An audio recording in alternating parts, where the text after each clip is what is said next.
It's not really a tax. It's a fee or a levy. Okay, guys, stop. Okay.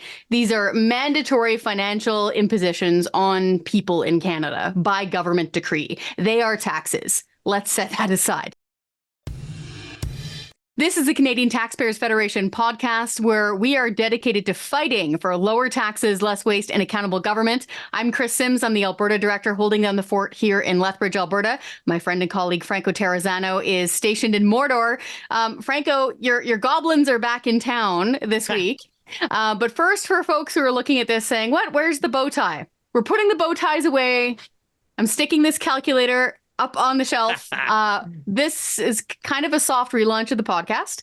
We're going to be a little bit more loosey-goosey, hopefully not getting each other in trouble, but we're going to talk about stuff a little bit more fluidly. And usually on Parliament Hill especially, there's plenty to talk about that's taxpayer stuff, and this week's no different. So for this week, it's me and Franco. You're stuck with us. But next week and the weeks after, right? So you have to listen to us. But in the coming episodes, you'll be hearing from our other colleagues. When there's somebody doing something spectacular or dumb or funny, we'll probably try to pull them in for an interview, all that sort of stuff. So for this week, though, Franco, so I woke up this week, I rolled over and looked at my phone, and it was blowing up like it was Red Dawn. But instead of the Soviets landing in the backyard, it was Catherine Tait is coming to committee. So the head of CBC was at committee. Walk us through that. Why was she there? What was your major takeaway from this thing? Yeah, I mean, President and CEO of the CBC, Catherine Tait, at committee. Why? Well, just weeks before Christmas, she announced hundreds of layoffs. Weeks before Christmas. That came on the heels of the Canadian Taxpayers Federation releasing a whole bunch of access to information requests of all the bonuses being paid for at the CBC with your money. Okay, so she was just at committee. Now, we watched the full 2 hours of the back and forth between her and the members of Parliament, so you didn't have to. And, we'll dive into it, but here's the three main takeaways for you taxpayers out there. So number one, the CBC handed out 16 million smackers in taxpayer-funded bonuses in 2022. They've handed out 99 million bucks in bonuses since 2015. It's just hard to say that out loud with my mouth. The second takeaway here is that Tate gave every indication that the gravy train will keep on rolling. The bonuses will keep on flowing to executives, including herself. And the third main takeaway is that you had Liberal MPs, NDP MPs, and Bloc MPs that voted against a motion to force the CBC to disclose just how much bonuses they're paying out for 2023. Longtime viewer of committee, I can't remember if ever the CEO of the CBC was, one, dragged in front of the committee, two, treated with such disdain and grilled with such impertinent questions. It was really a sight to behold. So my takeaways were similar to yours, but there were a few other ones that stuck out to me. One of my favorite moments was when Tate, who is paid, by the way, between $400-something thousand and close-ish up to $500-something thousand, her performance bonus is like over 20%. It's crazy pants. Okay. But she went on to say something to the effect of, well, our payroll is $900 million per year. So in context, the $16 or $14 million in bonuses isn't really that big a deal. So that was jaw-dropping. And then also, to your point, where the Conservatives were trying to force them to table that data, they were not trying to name and shame and single people out. There'd be no names on this data. There's no employee numbers. They just wanted, the amount, and they still voted against it. Yeah, that was actually quite surprising because throughout the whole testimony, you had actual members of Parliament for every single party. It wasn't just the Conservative Party, but you had members from all the different parties that were kind of saying the obvious thing in the room, which is what kind of message does it send when you announce hundreds of layoffs? You beg for more taxpayer cash on top of the billion you're getting every single year from us poor taxpayers, and then you're still not willing to end the bonuses? What kind of message does that send? And you essentially had MPs from all different parties saying similar types of things. And then when the Conservative member of Parliament from Lethbridge, Chris, Rachel Thomas, She brought forward this motion, right? And the motion was so simple. It was just force the CBC head to come back to committee and just disclose how much in bonuses taxpayers are paying for the 2023 year and how many employees are getting a bonus. Right. That's pretty simple. Yeah. And honestly, too, it's just like basic transparency here. Right. I mean, all of this should have been proactively published in the first place. So when the Liberals, NDP and the Bloc voted against the motion, I was taken aback. I've been watching this for so long, so you would think that none of this surprises me. But that one really caught me off guard. But Chris, Franco, isn't this all on their website? I mean, come on. No. Okay. Right? So let's go. I'm glad you brought that up, right? Because you did have a Liberal member of Parliament. I can't even remember his name at the moment, but you pay his salary. But I pay a salary, came after me on Twitter saying, hey, it's all in the annual report. No, it's not actually, folks. So this goes back to another point about the bonuses. The fact that the only reason that Canadians even know about the bonuses is because of CTF supporters and the fact that the Canadian Taxpayers Federation filed the access to information request to get these types of numbers. Now, Chris, let me just backtrack a little bit because Tate, she started her testimony off by stringing together a word salad trying to claim that the CBC doesn't hand out bonuses. Okay. She prefers to call them at risk or performance pay.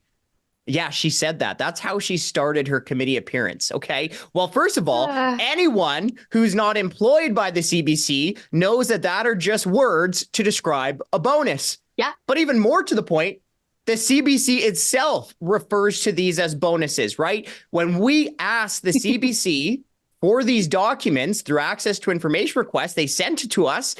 And guess what was right on the paper that CBC gave us? Bonus, bonus, bonus, bonus, bonus. Yeah, I know. That was pretty funny. She started this kind of semantic Scrabble game at the beginning of it. And then by the end of it, it was funny. She slipped. She was calling them bonuses by the end of her testimony, too.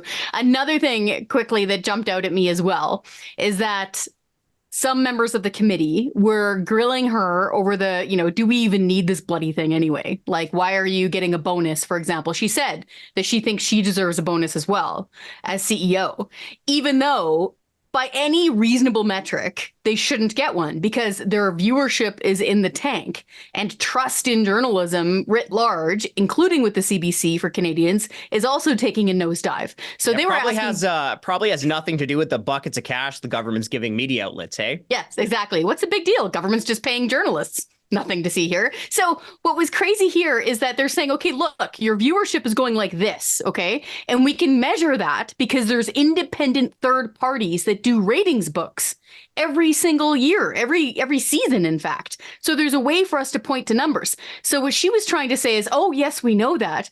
TV is declining everywhere, but you know what? We're making up for it through GEM. What's GEM? GEM is not excitement for 80s kids. GEM is the CBC's online app portal where people can watch streaming services through there. Now, the big question is, okay, well, how many subscribers do you have through GEM? We don't release that data. So here we are, where everything that we're able to measure from the outside here, outside the big building in Toronto, is, okay, your viewership is in the tank. People aren't watching you. So you're saying they're all going online and all going to GEM? Okay, how many? We won't say. So that really jumped out too. Yeah, no kidding. Just trust us. You kind of glossed over this point. So I just want to bring it up again.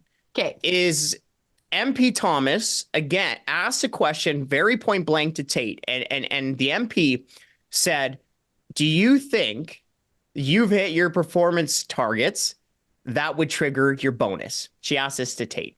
Yeah. Tate responded with, absolutely yes. Absolutely yes. I actually thought for a second there she was going to say, I thought she was going to say this, I'm entitled to my entitlements. I thought she was this close to saying it. Right? I was going to send her a pack of chiclets. I know. And you mentioned Tate's salary. Yeah. But her compensation annually is actually more than that when you factor in the taxpayer-funded salary, the taxpayer-funded bonus, the taxpayer-funded benefits. The total compensation for Tate is anywhere between $470,000 all the way up to $620,000. Now, even though you're paying for it, the CBC won't say exactly how much its president, Catherine Tait, makes or what her actual bonus is going to be. So this is even more to the point of the lack of transparency around the CBC. Now, Chris, I'm going to ask you a question here because what did you make of the fact when Tate said or alleged that the CBC is chronically underfunded? What did you make of that? So I had two reactions. One was just as the CTF. We give more than $1.2 billion to the CBC every single year. And tons of that obviously goes into their standing army of people who report for them. And a lot of it also goes into real estate. Okay. What I loved, I got to point this out because kudos to Blacklock's. Blacklock's reporter, independent investigative journalist website that does not take government money. They dug up the fact that of that $1.2 billion they take every single year, 0.3% goes into Indigenous programming, right? So how often do you hear them say, oh, well, if it weren't for the CBC, our Indigenous loved ones and friends and neighbors, they would have no programming, nothing. We're vital for them. 0.3%. So that was a lot to swallow, hearing her say that. And then also as a longtime journalist who worked in a ton of different media organizations, I gotta say, private media companies that are scrumming next to the CBC always have this kind of side eye because the private media companies are doing 6 things with one person and the CBC sends at least 3 for one job. So the very notion that they are chronically underfunded is just really silly. All right, let me do a quick recap for you there, folks, and we'll head on to our next little topic. So again, the 3 takeaways, you're welcome. You are so welcome for watching this 2-hour back and forth. But the 3 main takeaways, 16 million smackers in bonuses in 2022, 99 million bucks in bonuses paid out by the CBC since 2015. The cost of bonuses has doubled since 2015. So eat your heart out. The second one is that Tate gave every indication that she'll continue to hand out bonuses to executives, including herself. And then finally, MP Thomas, kudos to her for putting forward this motion to force the CBC to disclose how much in bonuses they're giving out for 2023. And, lumps of coal, I guess, for those Liberal MPs, NDP MPs, and Bloc MPs who voted against that obvious and simple transparency motion for taxpayers. That's okay. We'll get it through access to information. We'll just have to wait. Absolutely. Yes, we will. Okay. You want to talk about carbon tax? Oh, I sure do. Are we allowed to call it the carbon tax still, or do I need to grab my lipstick? What's going on? So, folks, Trudeau and his Liberal Party are plummeting in the polls. And you know what they think their problem is? They think their problem is a comms problem. Yep, a lack of good communications. Now, never mind the fact that you have the prime minister, the minister, they can get cameras whenever they want. They have an army of communication staff. They think the problem is that you just don't understand their infinite wisdom around the carbon tax. That's right. So what's their solution? Well, we've seen reports, I think it was first broken by the Toronto Star, that the Trudeau government is looking at rebranding their carbon tax rebates. Okay, folks. So I don't know what they're going to rebrand it as. Your guess is good as me, folks. If you have some good guesses, send them my way. I'd love to read them on air. Maybe they'll call it the Save the Planet Money for Everyone rebate. But, that's not going to solve their problem, right? Because the real problem is not a lack of communications. The real problem is that their tax hikes, including the carbon tax, is making life more expensive for Canadians. So their problem isn't that Canadians don't know what they're doing. Their problem is that Canadians do know what they're doing and don't support it. Yeah. So there are many things here. One, it's always super insulting when some politician whose overbloated salary you pay insinuates or flat out tells you that you're too stupid to understand this wonderful beneficial tax and this wonderful beneficial rebate. So all we need to do is do a better job of explaining it to you. I had a very similar conversation with a former party leader about this. If it's not really a tax, it's a fee or a levy. Okay, guys, stop. Okay, these are mandatory financial impositions on people in Canada by government decree. They are taxes. Let's set that aside. The rebates, as you and I have been talking about, and our entire team at the Taxpayers Federation has been talking about, Okay, you don't get more money back from the government than you pay into the government because they're not a magical wealth generating machine that just creates wealth and hands it back to you. So that's silly. Set that aside as well. And the parliamentary budget officer themselves has done the calculations, and we're out net hundreds of dollars per year. Now, I warned you I was going to talk about this on the podcast earlier this week. So you pointed out the calculations of the parliamentary budget office, and you usually say up to 710 or something like that, $700 per family this year. So that's an Alberta family. It's an average Alberta family. And that's for this fiscal year, right? Okay, so how does that change when do you econ kids celebrate New Year's? Is that April? April 1. So yeah, this year, I mean, first of all, you hate to point out the obvious, but if it waddles like a tax, quacks like a tax, and picks your pocket like a tax, it's a tax, and the carbon tax, folks, is a tax. So yeah, April 1, we're going to get in this a little bit more, but that's when the carbon tax goes up. So from, the fiscal year 2023-24, which we're in right now, till April 1, the carbon tax is costing the average family up to $710 even after factoring in the rebates. Okay, yes. That's from the PBO, the nonpartisan independent budget watchdog. Next year, April 1, 2024 through March 35th, 2025, that cost is going to go up to about $911 for the average family. And you know what? So back to this whole idea of Trudeau putting lipstick on his carbon tax pig and thinking that that'll solve his problem. The problem, I think, is that the supporters of the carbon tax, maybe they can sleep better at night trying to blame the fact that it's poor government communications rather than just Canadians not supporting the policy. And the reason that Canadians don't support the carbon taxes is pretty obvious. Okay, let me give you a couple. Well, number one, the carbon tax makes the necessities of life more expensive, like, I don't know, driving to work, heating your home, buying groceries. To your point, obviously the carbon tax is not revenue neutral, as they like to claim, right? Because look, everyone knows that it's impossible for a government to raise a tax, charge its sales tax on top of that tax, skim hundreds of millions of dollars off the top just to administer the tax, then somehow make Canadians better off with rebates. Yeah. That's crazy. It's magic math. It doesn't happen. And it's like almost an insult to our intelligence to try to make us believe that. And then, finally, or I got two more points. Okay, folks, stay with me here. You know what? Like, honestly, if we have an international problem that we're trying to solve, a carbon tax in Canada won't solve it when the vast majority of countries, including our biggest trading partner and our biggest competitor, do not impose a national carbon tax.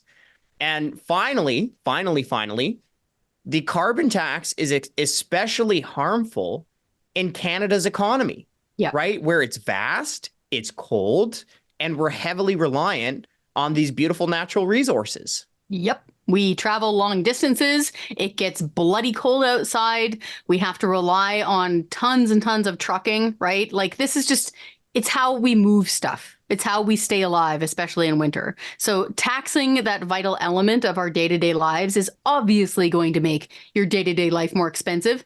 And it's silly and insulting for the federal government to keep on doing this and then tell you to like it, and then tell you that you're just too silly to understand their beneficial rebates, so they're going to call it something else. I can hear some folks right now saying, how dare you call this lipstick on a pig? Okay, number one, that is an old term. It's been used for decades in politics. Number two, Franco said it first. We were talking about it earlier that day. He put out his tweet about lipstick on a pig. And then the Conservative leader might have also said something about lipstick on a pig. So that was funny. Third on this, it was actually the former provincial NDP leader of British Columbia, who was later on the finance minister, Carol James, who back then, remember when the NDP used to rail against the carbon tax and say, the good old days. Axe the tax, right? It is possible, people.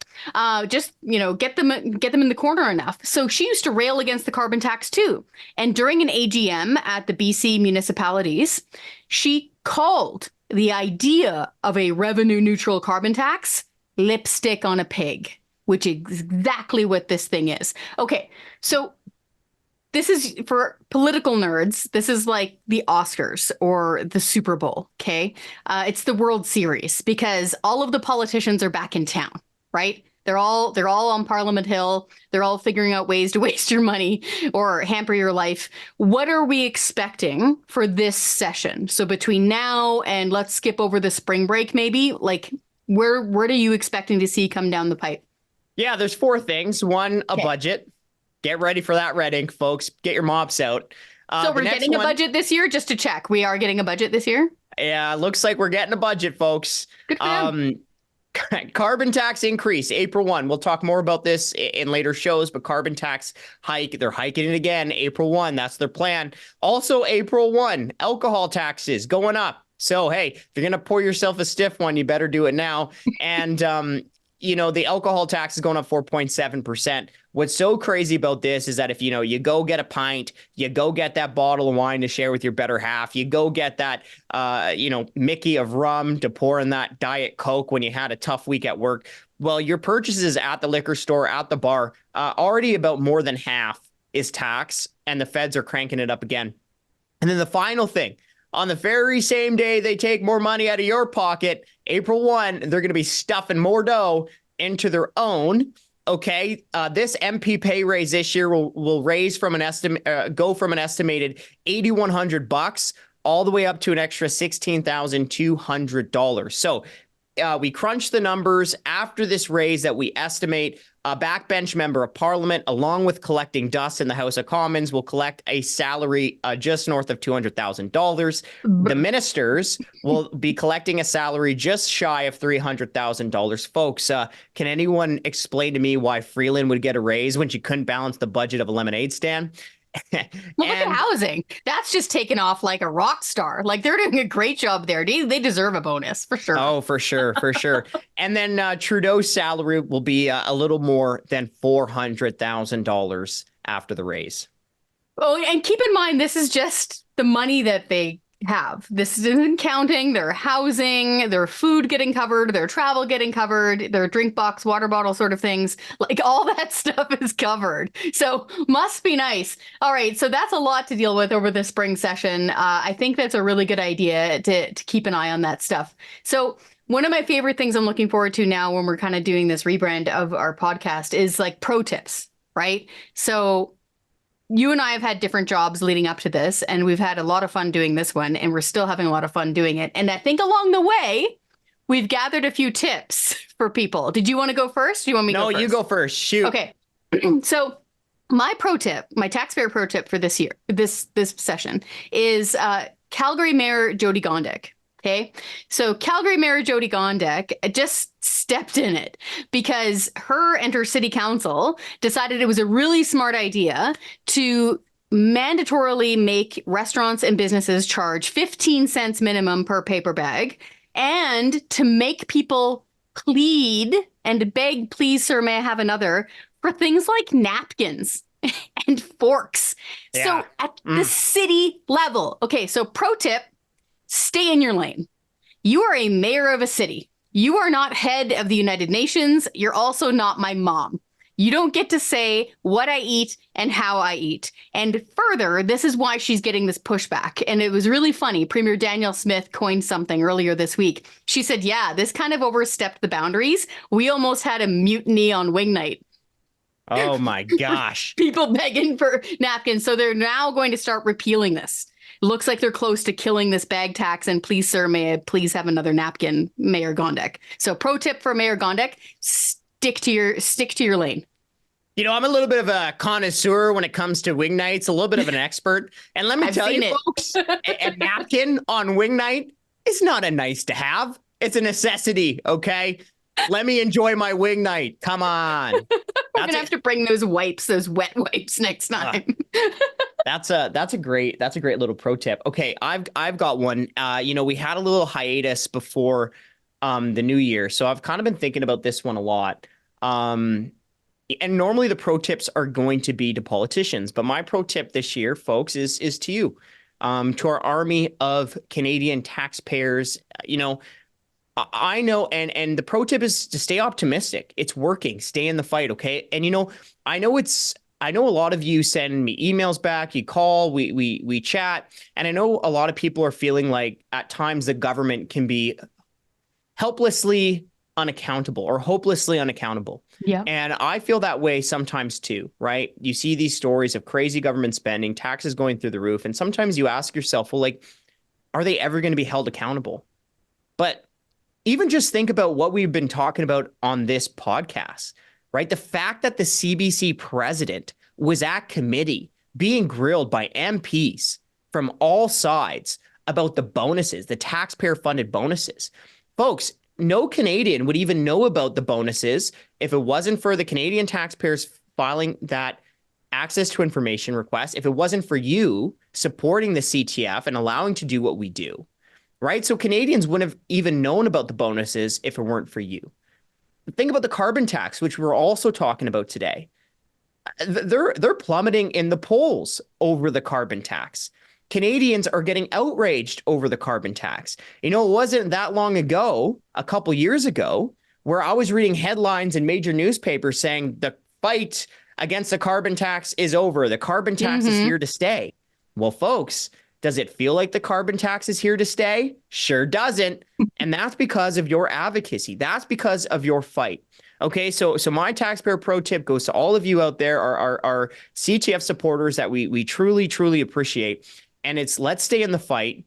I'm going to stay in the fight. Simmer's going to stay in the fight. The rest of the team at the Canadian Taxpayers Federation is going to stay in the fight. And we hope you will too. Very well said, sir. So folks, to help us and help yourselves stay in the fight, we have an amazing amount of resources on our website. I would strongly encourage you guys, if you're jazzed up by this idea of, let's push back, let's fight back and get lower taxes and more accountable government, head over to our website, taxpayer.com. We have fun t-shirts there if that's your thing. We have I think we have bumper stickers you can still order. If you want to scrap the carbon tax or defund the CBC or stop giving government money to journalists, we have tons of petitions there, and sign up and you'll start getting emails from us on those topics. And it's really fun and you can get in the fight, and it's really a part of fellowship, and it's how we are helping you fight for taxpayers. So head on over to the website and we'll catch you next time. Hey, and I promise, next episode, my light will begin working again. It cut out on me halfway through. Isn't that something? Don't worry, we'll fix it up. Good. You still look thank really you. Good. Got a haircut. We'll fix it up in the next episode, folks. Thanks for staying with us. Bye.